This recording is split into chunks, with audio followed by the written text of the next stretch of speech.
Well, hello and welcome from a very sunny Newton Beach, Porthcawl. And the reason I'm making a point about the weather is you're probably watching this a few weeks after I made my Storm Eunice video, but I'm recording it only a few days after that event. And Storm Eunice was just one of 3 storms we had in a few days. So you can understand why I'm enjoying the calm, sunny weather. That seems quite a rare event in Wales at the moment. So what am I going to do today? Well, I'm going to make the most of this sunny, dry weather and take you on a walk from Newton across Newton Burrows to Merthyr Mawr sand dunes, ending up in Candleston Castle. As I mentioned before, this walk you can do a number of times and you always can find a new route. And today we're just simply going to take any path. They all end up towards Candleston Castle and just film the scenery and enjoy the walk. I want to get to Candleston Castle. I have featured it in a number of videos, especially my ghost story videos, because it is quite atmospheric. But today I'm going to show you around the castle in more detail, look at some of the actual history and some of the details of the place. And as we all know, Candleston Castle isn't a castle, it's a fortified manor house. But there could be a couple of problems when we get to Candleston Castle. What are those? Firstly, I haven't been there for over a year, and I've noticed recently a lot of places have been closed under the guise of COVID and health and safety. So will the place still be accessible? And the second problem, well, not really a problem, just an annoyance, it's half term. That means the kids are off school. Will there be swarms of families and noisy kids in bad knitwear all over the place? I sound like a really grumpy old git. Just relax and we'll enjoy the views as we walk over Newton Burrows to Merthyr Mawr, and it's going to be nice whatever. Just be calm. Let's go.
I really can't believe how calm and peaceful it is after last week's storms.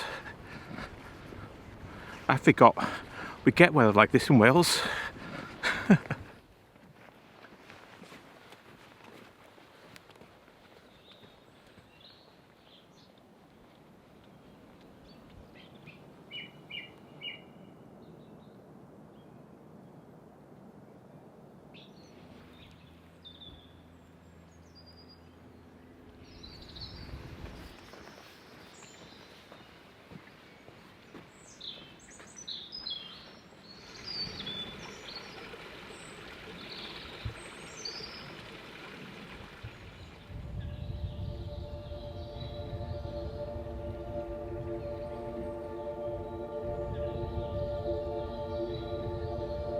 So I've made it to Candleston Castle and things are looking good. It's open, the car park's still quite quiet and the sun's out. So great. Before we go in, let's have a look at some of the outside features. The front had a D-shaped enclosure and the building was first constructed in the 14th century by the Cantelupe family, and the tower on the south side, that's what we're looking at first, is part of the original structure.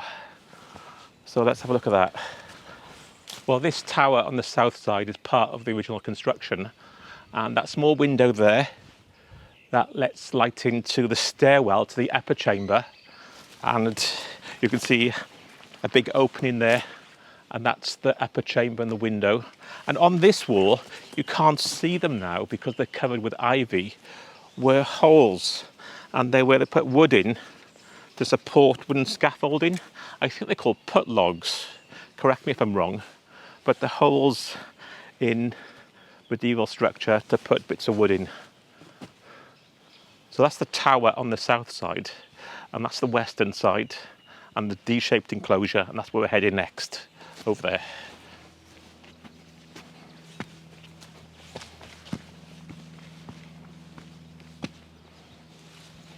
You can see more of the outer wall forming the D-shaped enclosure. You can see it's curving around here.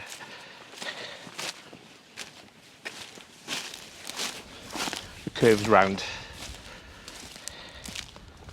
So in the 16th and 17th century, ownership of the castle was passed to the Herbert family, who are from Swansea, and they made a few alterations. The main one being this big wing here, which is on the western side of the building and leads off the hall.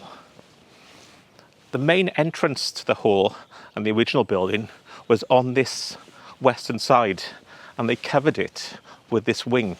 But apparently if you go in and look carefully, you can see signs of the original entrance inside. So this is the later 16th century, 17th century wing by the Herbert family. And this is what greets you when you come up from the car park. Don't panic, we are going to look inside the ruins, but first we're going to have a look at the other two sides first. It's difficult to see because the sun's in the wrong direction, but this is the north side, and you can see where the earth is banked up against it, and we're above ground floor level now. We're slightly higher than the first floor. So this side and the east side is basically covered now. I'm back at the western edge, and just to quickly go over, original building, tower and hall, 14th century fortified manor house built by the Cantelupe family. Later on, the Herbert family from Swansea, 16th, 17th century, built this wing. And in 1804, the Merthyr Mawr estate was bought by Sir John Nicol, and he came to live here, and he only lived here for a few years while his house was being built, a new house not far away, between 1806 and 1809. And then when that was finished, he moved out, and this Candleston Castle was basically abandoned. Anyway, time to look inside.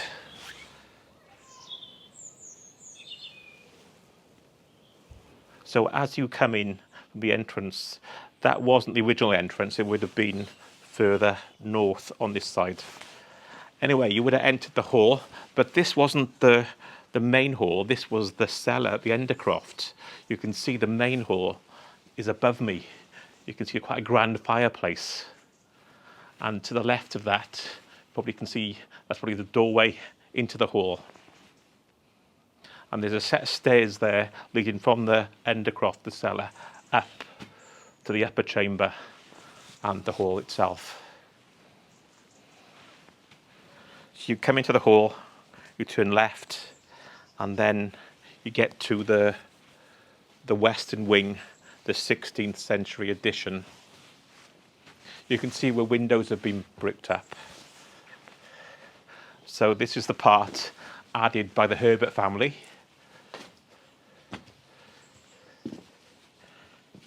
You can still see some older features over here.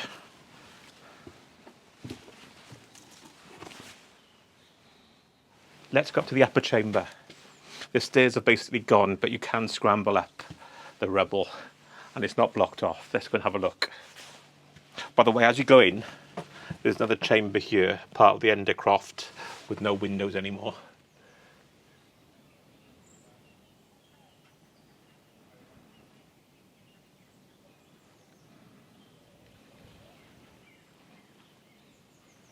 So I've scrambled up the staircase. I'm in the upper chamber. Looking out there is the south side of the tower. Going through here would have been into the hall.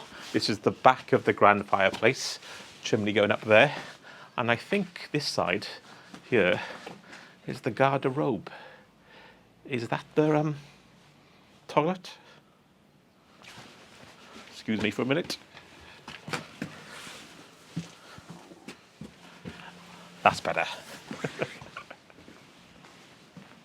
So on the eastern side of the upper chamber, there's a window, and looking down is a building, and that's a later addition. That building, they were stables. The car park's filling up now. You can hear excited kids and dogs. So lucky I got here relatively early. Anyway, when I was doing a bit of research of the place, there weren't that many images, early photographs. So I found a couple, I think the early 20th century. And if you've got any older photographs or know where I can see them, or any paintings of Candleston Castle from maybe the 17th and 18th century, let me know.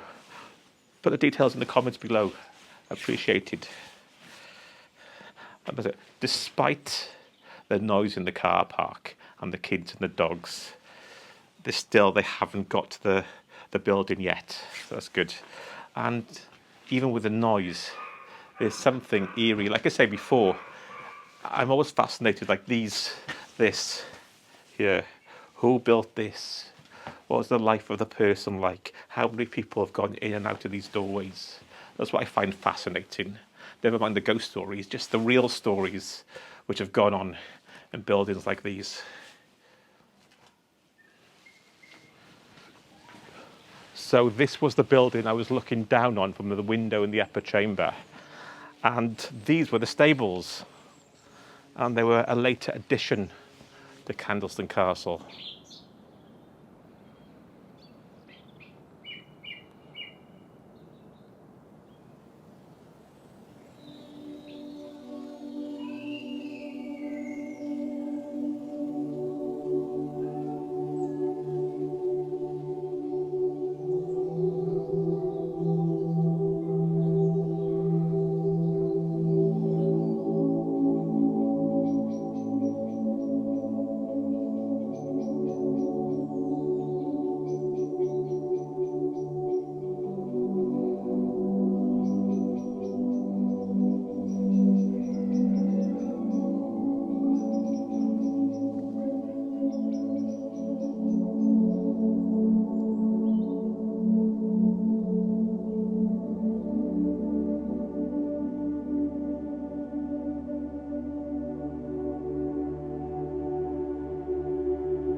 Well, earlier on, I mentioned some of the ghost stories set here in Merthyr Mawr, neighbouring Iweni and Bridgend, and I put links to those in the description below. Congratulations! You've made it to the end of one of my walks. Unlike Melissa, who is not with me again today. Anyway, there's more videos of walks coming up next, and I'll see you in one of those. Go on, click them. I dare you, click those videos. Go on. You know you want to.